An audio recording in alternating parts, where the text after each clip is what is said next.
Bonjour Chantal! Ça va Bonjour bien? Nathalie. Oui, bonjour. Alors pour les gens qui sont avec nous ce midi, on a l'honneur de partager notre période de dîner avec Chantal Beaumont, auteur, compositeur du livre Confetti ta vie, hein? Fais de ton présent une fête. Et là, tu as une belle nouvelle à nous annoncer pour ton écriture de livre actuellement. Oui, parce que Confetti ta vie, quand même, est sorti en 2019, donc ça fait un petit bout. Fait que je sors mon deuxième ce printemps, donc j'ai terminé l'écriture de mon livre hier. Fait que je suis toute énervée. J'ai très hâte que ça sorte pour vraiment aider tout le monde avec tout ce bordel-là qu'on vit. Là, ça va donner des gros coups de pouce à tout le monde.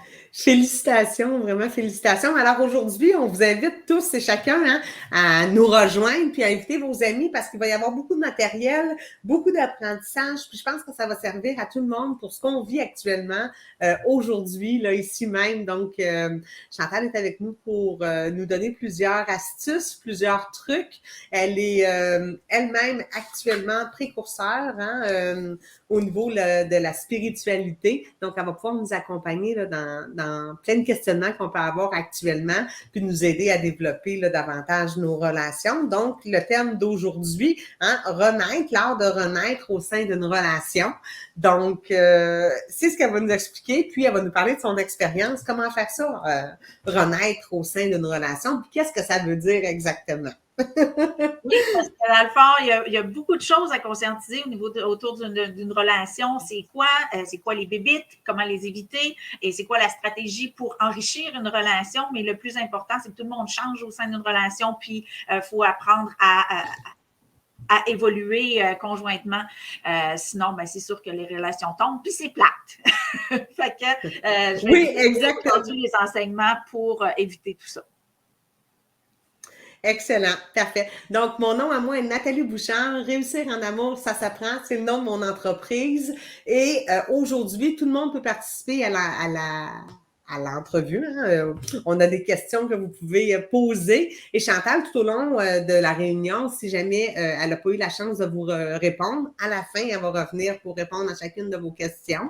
Et par la suite, on va pouvoir dérouler l'entrevue. Et si jamais vous êtes en ligne avec nous, vous voulez participer, faites des cœurs, faites des hashtags, faites des petits pouces. On est là avec vous, mais ça va être très, très, très intéressant. Donc, on suggère même d'inviter vos amis parce qu'il va y avoir beaucoup d'apprentissage aujourd'hui, beaucoup de matière à voir. Puis ça va servir vraiment pour les gens qui vivent actuellement des choses difficiles dans leur relation de couple ou qui envisagent une relation, mais comment on vit ça dans le temps actuel là, qu'on est en train de vivre, qui est anormal, qui n'est pas dans le quotidien Pas habituel, standard. qui n'est pas standard. Allez-y. Alors, aujourd'hui, qu'est-ce qu'une relation? Qu'est-ce qu'une relation? Mais je pense que Oui. c'est important de le démystifier dès le départ parce que c'est sûr que les gens se fixent toutes sortes d'objectifs. Il y a des gens qui sont en relation juste pour pas être tout seul. Oui. Donc, au départ, ça fait une relation qui n'est pas fondée sur quelque chose de bien, bien solide. Donc, si on veut que ça dure, ben, le minimum, c'est de construire des fondations et de comprendre c'est quoi une relation en tant que telle. Donc, à la base, ce que je dirais d'une relation, que ce soit un ami, une blonde, un frère, une sœur, n'importe quoi, dès qu'on entre en relation avec quelqu'un, il faut comprendre que ça sert à nous connaître. Oui. C'est l'interaction qui nous aide à nous connaître, à développer notre potentiel relationnel, la communication, l'interaction, trouver nos besoins, nos limites, se Oui. définir des objectifs stratégiques, que ce soit personnel ou relationnel. Donc, ça, de comprendre cet aspect-là de la relation à la base, je pense que c'est un élément qui est important de se positionner là, consciemment, de manière lucide, quand on entre en relation avec quelqu'un. Fait que c'est vraiment, vraiment d'aller se connaître aussi à travers l'autre personne. Hein? C'est des temps où est-ce qu'on va pouvoir s'observer pendant le temps qu'on est en relation avec quelqu'un. C'est ça. Dans le fond, il faut vraiment voir une relation comme c'est l'occasion de se pratiquer avec quelqu'un qu'on aime à être nous autres, à être vrai, parce que des fois, on est gauche. Des fois, on est Quand on gauche, a quelqu'un qui nous aime, ben, des fois, ça passe un petit peu mieux, puis on peut se pratiquer, puis de devenir bon, dans le fond, en étant nous-mêmes, en vivant toute la gamme d'émotions qu'on est fait pour vivre, qu'on a le droit de vivre. Donc, c'est se pratiquer à être soi, se pratiquer à communiquer, qui est oui. la chose la plus difficile à faire, je pense, en tant qu'humain. Donc, de se pratiquer à être soi, de se pratiquer à communiquer, donc de se connaître dans ses besoins, limites et objectifs, c'est vraiment la clé pour comprendre à quoi sert la relation au départ. Oui. Moi, j'avais une petite question. Tout d'abord, si on pouvait commencer, là, moi, je suis un petit peu curieuse, mais selon toi, là, qu'est-ce qui fait que les relations ne durent pas actuellement? Qu'est-ce qui fait? Actuellement ou avant, là, tu sais? Oui, c'est ça. Toujours. C'est qu'au départ, on ne se connaît pas. On ne se connaît pas. OK? Donc, on s'est souvent observé par le biais de nos relations antérieures, que ce soit purement social ou dans le milieu de travail ou juste dans la famille. Il y en a qui n'ont pas eu l'occasion de vivre beaucoup de relations. Donc, on ne se connaît pas nous-mêmes tout seuls. Donc, là, on est obligé d'interagir avec quelqu'un qui ne se connaît pas lui non plus. Donc, ça rend les choses... on est deux jongleurs qui n'ont pas appris à jongler. Donc, c'est pour ça que ça, c'est l'élément clé que je disais que si on accepte que la relation serve à nous aider à nous connaître, bien là, on va se rendre compte que c'est plus la relation le problème, c'est nous autres. Donc, on va avoir moins tendance à mettre au vidange les relations une après l'autre parce qu'on va dire « Ah, ça ne marche pas, ça ne marche pas. » C'est pas la relation qui ne marche pas, c'est nous qui ne marche pas. Alors, c'est de se mettre en observation, de se regarder soi-même, là. Totalement. Donc, ce que j'ai observé souvent au niveau des principaux, je vais énumérer les principaux parce qu'il y en a de toutes les couleurs, là, mais je vais énumérer les principaux inconforts relationnels qui conduisent à la détérioration d'un couple. Donc, premièrement, ne pas se sentir écouté, ne pas se sentir respecté. Le sentiment de ne pas pouvoir s'exprimer. C'est souvent le cas aussi. On se sent brimé dans notre liberté d'expression puis le droit d'être nous. Les insatisfactions au niveau des tâches, des responsabilités, sans passer par la sexualité, ça, c'est un incontournable aussi qui fait qu'on est insatisfait, mais souvent on ne le dira pas ou on se dit « Ah, c'est pas grave. » Mais c'est pas grave pour 6 mois, OK, mais quand c'est pas grave pour 15 ans, ça devient plus grave. Comment on dit tout ça? Comment on peut dire tout ça? Comment on peut dire des sujets, les tâches, hein? En fait, ça, c'est peut-être dit souvent, des fois, ça, c'est un peu plus facile. Tu sais, toi, tu t'occupes de ça, moi, je m'occupe de ça, mais au niveau des responsabilités, puis après ça, au niveau de la sexualité, aller vraiment profondément au niveau de la sexualité, comment on exprime nos insatisfactions au niveau de la sexualité? Ça, c'est sûr que je vais y revenir plus en profondeur au niveau de la communication, mais c'est vraiment de provoquer des situations, des moments où est-ce qu'on a une conversation hors contexte. C'est sûr que quand on se pogne, puis on peut de craquer, confronté à notre inconfort, c'est pas le temps d'avoir une conversation. Non seulement ça sort tout croche, deuxièmement, l'autre est aussi craqué que nous autres parce qu'on vit l'inconfort. Donc, c'est vraiment de se prévoir, aller au-devant d'eux. Donc, de prévoir des moments de communication qui vont permettre à chacun d'émettre ce que j'aime, ce que j'aime pas, ce que j'ai envie, ce que j'ai besoin. Donc, dans le cadre... On parle après, donc on prend en note le sujet de la chicane, on chicane, on la vit la chicane, puis on prend en note, puis on dit, regarde, on y reviendra là, mais que j'aille décompresser parce que là, je capote. Donc là, on met la distance requise à ce que chacun se reconnaisse, s'écoute, s'observe pour dire, voyons, pourquoi je capote de même ou pourquoi ça m'affecte autant. Donc, c'est dans l'auto-observation que là, on est capable de voir clair. On se secoue pour sortir de notre colère. Ça aide aussi.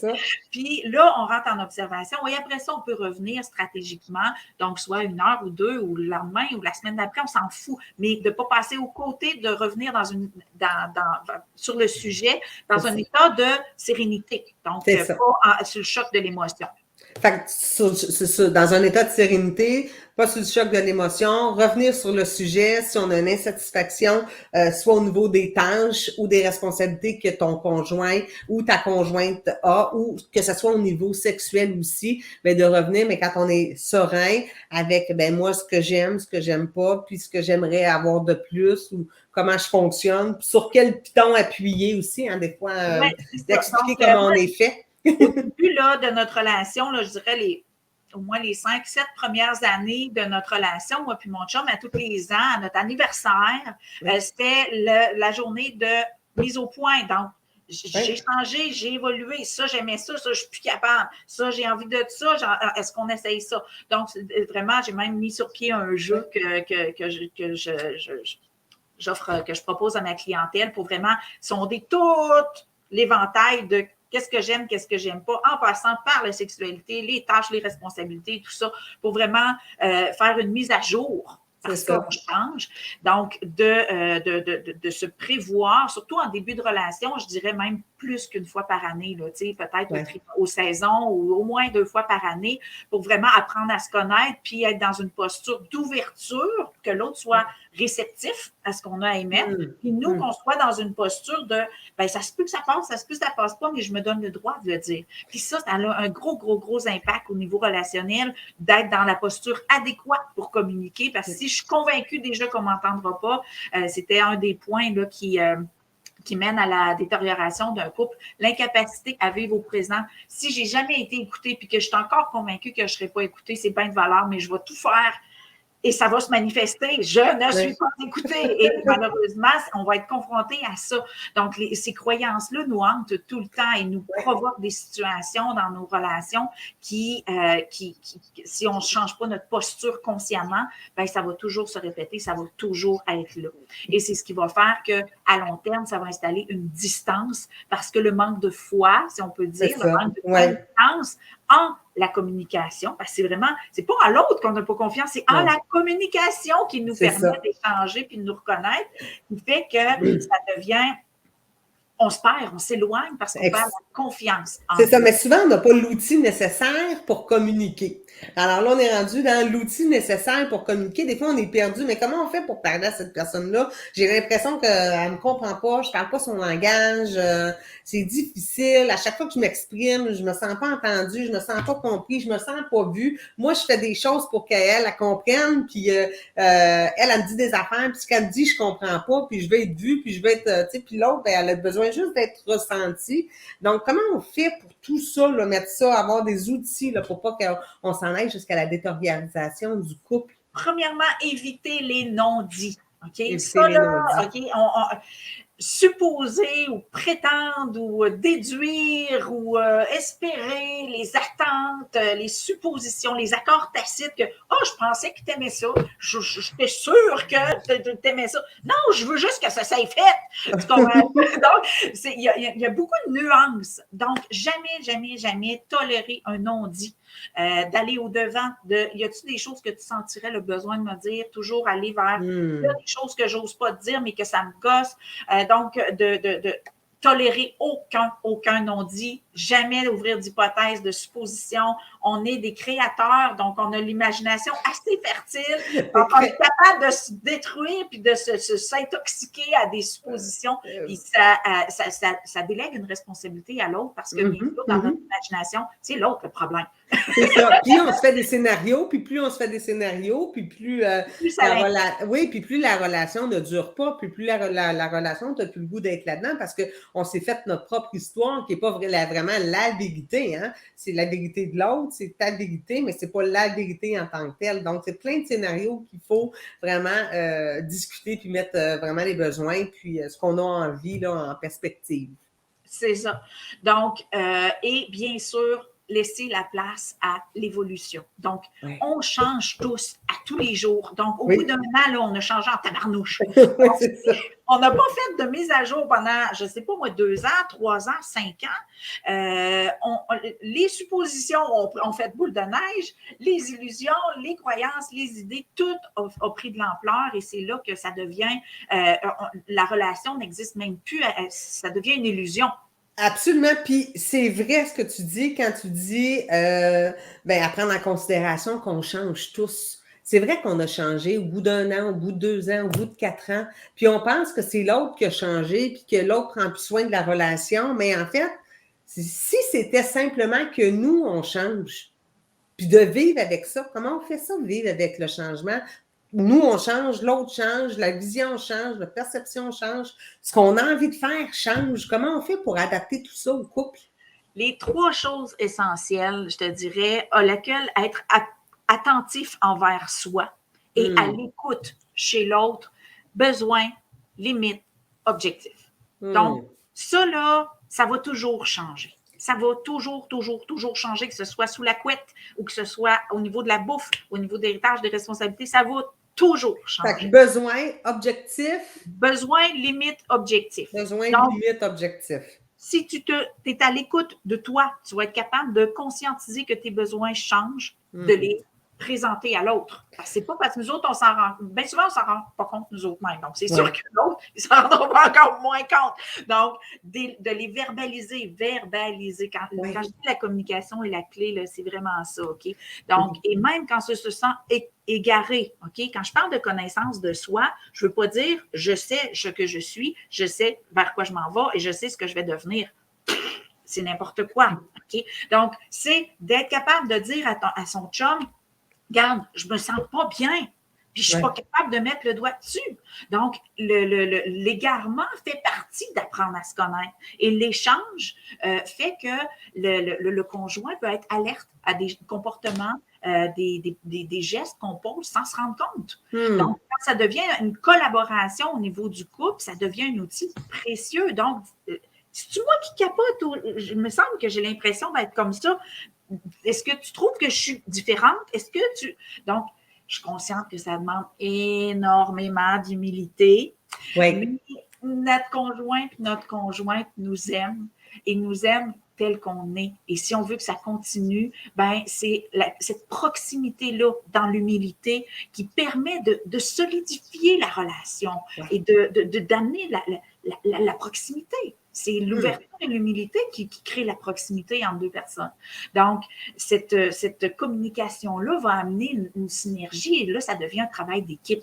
Ouais. Donc, les deux se développent plus chacun de leur bord, on devient en collaboration et je pense que ça fait une grosse... Toute une différence, hein, c'est ça. Fait que c'est vraiment d'aller verbaliser. Ben moi, je me sens plus bien ou moi, regarde, il y a des choses qui ont changé. Est-ce que toi, tu as observé que moi, il y avait des choses qui avaient changé ou bien c'est juste moi qui ai observé ça actuellement? Puis c'est vraiment d'aller rechercher tout ça avec ton conjoint puis d'aller créer un esprit d'équipe puis pouvoir te livrer à ton partenaire.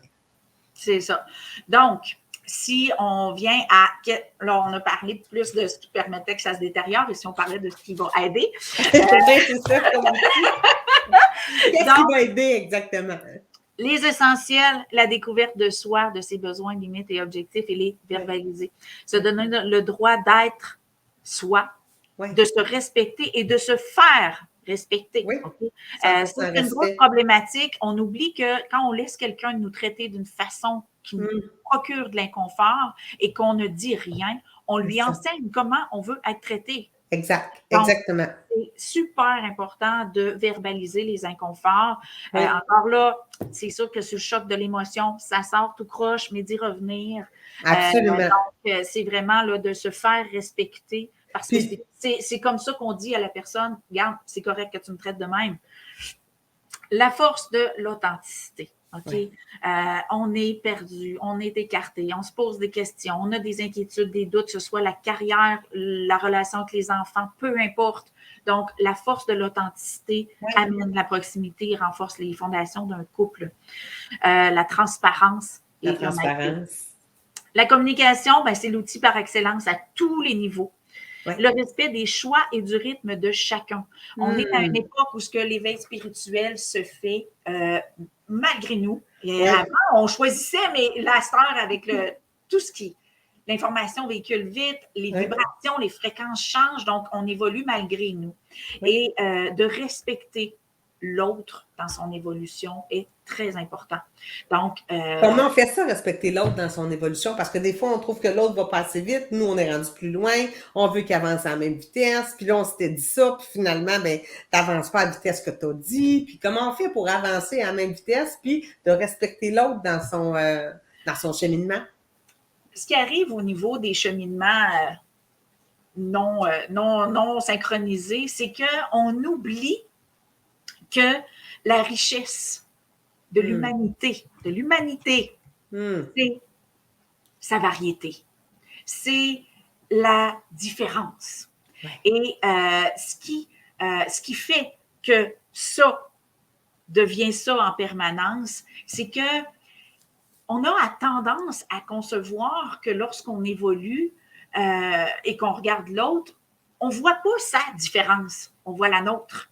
Ouais. Donc, lorsqu'on choisit d'accepter qu'il y a une différence, de la concevoir et d'émettre l'hypothèse, et qu'on devient curieux du monde de l'autre. Oui. Fait que c'est d'être curieux du monde de l'autre. On fait la plus belle des preuves d'amour de toute la vie à son amoureux. Parle-moi de ce que tu vis. Parle-moi de ton monde. Parle-moi des nouvelles découvertes que tu as faites sur toi, sur moi ou sur la vie. Partageons. Donc, ce qui va faire que à partir de là, il n'y a plus de hiérarchie qui s'installe, mais il y a une différence et on développe une complicité dans cette différence-là parce qu'on découvre un monde qu'on ne connaît pas, ce n'est pas le nôtre. Oui, c'est ça. Être curieux. Ça élargit notre monde.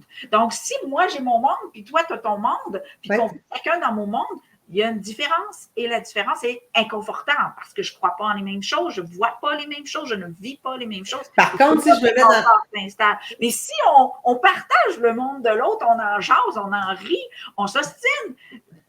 L'ostination, c'est pas péjoratif, c'est ouvrir des hypothèses, c'est s'ouvrir à un monde de l'autre, c'est élargir notre vision de notre monde et concevoir qu'on peut peut-être ajouter un peu de sel et de poivre dans notre recette.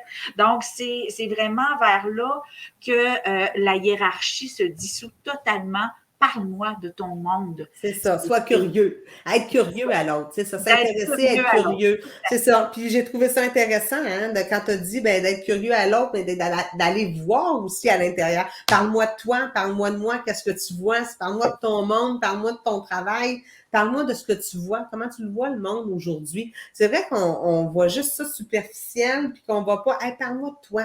Parle-moi de comment tu perçois ça, toi, l'année 2022. Comment tu as perçu ça, l'année 2021? Tu sais, puis on pose pas la question. On a juste notre perception, puis c'est notre vérité, puis la vérité de l'autre, souvent, on passe à côté, on s'en balance. On pourrait même jusqu'à dire on s'en balance, puis on se concentre sur soi.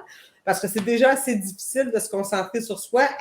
C'est en plus concentrer sur l'autre, c'est difficile. Mais quand on aime, la magie de l'amour, c'est d'être curieux, c'est d'aller voir ce que l'autre pense, ce que l'autre perçoit, puis d'avoir une ouverture. Puis ce qui va arriver aussi en étant curieux des autres mondes, si on peut appeler ça comme ça, en étant curieux des autres mondes, on évolue. Et ça, c'est un cadeau qu'on se fait à nous et c'est un cadeau qu'on fait à l'autre. Parce que si on est capable de voir les challenges de vision comme un apport et non pas comme un conflit ou une dualité ou une rivalité, wow, les deux élargissent leur vision et souvent, on a des croyances qu'on a acquis. On ne sait pas comment. Son pouf, ça a collé. On a décidé de croire en telle ou telle chose. On ne sait pas comment. Donc, quand on se fait challenger, ça nous pousse à trouver pourquoi j'ai accepté de croire à ça. C'est-tu vraiment bon? Ça rend ça mes valeurs, mes croyances? Donc, ces challenges-là sont vraiment super enrichissants. Donc, c'est une façon d'évoluer. Oui, puis des fois, on croit en des choses, puis tu sais, de changer cette croyance-là, tu sais, nous fait voir la vie différemment, tu sais. Qu'est-ce que j'aimerais croire à la place où je crois qu'à la place de... Parce que des fois, on se limite avec nos croyances qui fait en sorte que ça limite nos relations, ça limite la relation avec notre amoureux, ça limite, puis on pense qu'il n'y a plus de relation, qu'il n'y a plus de vie dans cette relation-là. Alors que si on perçoit différemment, si on s'ouvre à son monde, puis on devient curieux, puis on voit ses croyances à l'autre, on est capable de partager et d'ouvrir à plus grand que nous. Parce que une chose qui nous dépasse un petit peu, parce que là, je rentre dans l'intangible, c'est mon petit plaisir, le quantique, mais une chose qui est importante à conscientiser, c'est qu'une relation, c'est pas toi, c'est pas moi, c'est ce qui nous unit. C'est ça. C'est ça qui nous unit, c'est ce qu'il y a entre nous. Donc, si il ne se développe rien entre nous, la relation... elle se dissout. Il devient deux individus qui marchent parallèles et qui ne créent pas de lien dans leur parcours. Donc, de se souvenir qu'une relation n'est pas les gens qui la composent, mais bien ce qui les unit, les relie ensemble. Oui, les unit, les relie. Oui, absolument. C'est vrai, parce que c'est pas deux chemins différents. Par contre, c'est important de se respecter. C'est les passions, c'est important de se respecter dans chacun dans sa vision, mais c'est pas là où est-ce qu'on parle de couloir de natation. C'est pas ça qu'on veut dire quand on parle de chacun et sa propre personne. Par contre, c'est important de voir ce qui nous unit. Quels sont nos projets? Qu'est-ce qu'on veut faire ensemble? Qu'est-ce que moi je veux? Est-ce que toi tu veux la même chose? Puis de voir ce qui nous unit ensemble pour vraiment bâtir quelque chose d'intéressant puis qui va perdurer dans le temps. Tout à fait, tout à fait. Ce qui est aussi à considérer, souvent en consultation, j'avais des gens qui ben oui, mais j'ai tellement changé, comment il va faire? Je peux-tu encore être avec mon chum ou je peux-tu encore être avec ma blonde? Donc, ça, c'est vraiment une peur qui nourrit beaucoup de gens qui évoluent rapidement. Donc, ce qui est à considérer, c'est, encore une fois, c'est pas toi, c'est pas lui. C'est ce qui vous unit. Vas-tu continuer de nourrir le jardin? Vas-tu continuer de parler avec lui? Donc, c'est pas la différence qui vous unit, c'est la complicité. C'est ça. Qu'est-ce qui nous unit? Si tu regardes la différence, c'est sûr que tu vas t'éloigner. Si tu regardes la complicité, tu vas te rapprocher. Donc, conscientiser ça, c'est vraiment très important. Donc, il n'y a jamais trop de différence dans la mesure où les gens font le choix d'être ensemble et de nourrir la relation. Donc, ce qu'il y a entre, est beaucoup plus important que les deux éléments de matière. Exactement. Fait que la différence, c'est pas ça qui va nous faire, qui va nous unir, hein. C'est vraiment qu'est-ce qui nous unit, nous deux, en tant que couple, puis qu'est-ce qu'on peut faire aussi pour être ensemble, puis que, tu sais, choisir d'observer ce qui nous unit au lieu d'observer ce qui nous sépare. Puis c'est toujours là, hein, on revient à prendre une décision. Il faut prendre la première décision. À partir du moment où on a pris la décision, on est déjà en route vers l'union, hein, le bonheur à deux, puis la durabilité du couple. Oui. C'est ça. Donc, se donner à nouveau le droit au bonheur. Donc, qu'est-ce qu'on fait du passé dans tout ça? C'est vraiment une note sur laquelle j'aimerais terminer là, pour amener de la conscience de souvent, on a peur. Oui, on s'est pété la gueule. Oui, on a mangé nos bas. Oui, l'amour, ça peut faire mal. Mais je pense que ce qui fait que ça le fait aussi mal, c'est qu'on s'est abandonné totalement au départ. On n'a pas ouvert la porte juste à moitié, on s'est ouvert grand comme ça. Pourquoi on choisit de se rappeler qu'est-ce qui nous a amené cette ouverture-là? Pourquoi on choisit de se rappeler plus du « ça fait mal après » que tout ce que ça nous a apporté de nous ouvrir tête baissée sans avoir peur. Et c'est là que souvent les gens disent, ils rouvrent la porte un petit peu comme ça, puis ils disent, il me semble que je me sens pas aimée, il me semble que tu m'aimes pas pour de vrai. Puis ils laissent voir juste ce qu'ils pensent qui est aimable d'eux. Donc ça, c'est très, très, très nocif. Donc, on plonge ou on plonge pas. Si tu embarques avec un pied dans chaque chaloupe, tu vas chavirer. Donc, tu plonges-tu ou tu plonges pas? Et c'est là que l'amour est bon, l'amour est riche, l'amour est épanouissant. Et je pense que de se donner le droit d'aimer à nouveau, d'être aimé à nouveau, parce que ça, recevoir, il y a beaucoup de gens qui ne sont pas encore confortables avec ça, recevoir l'amour, accepter que oui, tu suffis, oui, tu es suffisant, oui, tu es suffisante.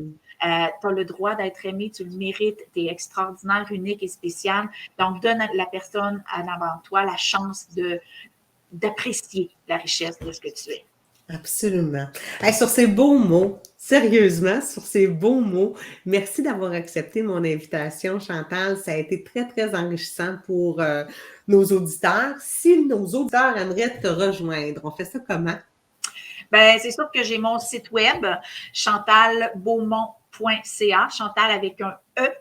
Et donc, là-dessus, de là, tu vas pouvoir aller à mon Go Rendez-vous pour prendre rendez-vous. Tu vas avoir toute l'information sur les types de services que j'offre parce que je fais de la consultation en démystification, des protocoles vibratoires pour soulager le corps. Je travaille sur tous les plans de l'individu. Donc, peu importe l'approche que tu as besoin ou tes besoins, bien, on va regarder puis on va faire ça. Donc, mon site web de toute l'information, mon courriel, contact chantalbeaumont.ca. Donc, mon téléphone, 88-369-8789. Donc, je suis très facilement accessible. Normalement, je réponds dans la journée même ou le lendemain au plus tard, puis on peut prendre des rendez-vous. Là, normalement, au bout de 2-3 semaines, là, j'ai des trous. Là. Fait que je suis disponible de toutes les façons, que ce soit en présentiel à Charny, donc tout près des ponts à Québec. Oui. Sinon, ça se fait en ligne. J'ai des clients partout dans le monde, donc il n'y a aucun problème à faire ça en ligne aussi. Je suis très accessible à l'ensemble de mes services en ligne. Excellent. Donc, sur ça, si jamais il y avait des gens qui avaient des questions par la suite, après avoir écouté la rediffusion, vous pouvez toujours nous écrire. Chantal nous présente son livre « Confetti, ta vie », fait de ton présent une fête. Hein? Donc, ça, c'est celui qui est sorti en 2019. Le prochain s'en vient. Puis, si tu as envie de recevoir mon outil par excellence, qui est le cacao, donc apprendre à se connaître, à s'aimer, à communiquer, à accepter d'être en apprentissage et l'observation de soi, c'est l'outil par excellence pour apprendre à vivre au présent. Je te remercie infiniment, Chantal. Sur ça, je vais te souhaiter une excellente année. Hein? Beaucoup de prospérité. Ton livre qui s'en vient. Alors, je vais te souhaiter du succès dans ton livre, ça, c'est certain. Puis, merci d'avoir accepté l'invitation pour ce midi, pour nos auditeurs. Ça a été très enrichissant. Puis, on se revoit bientôt. Fait que merci beaucoup. Parfait, merci Bonne beaucoup. journée. Aimez-vous, tabarnouche. Ah oui, aimez-vous. Bye bye. C'est la base. Merci.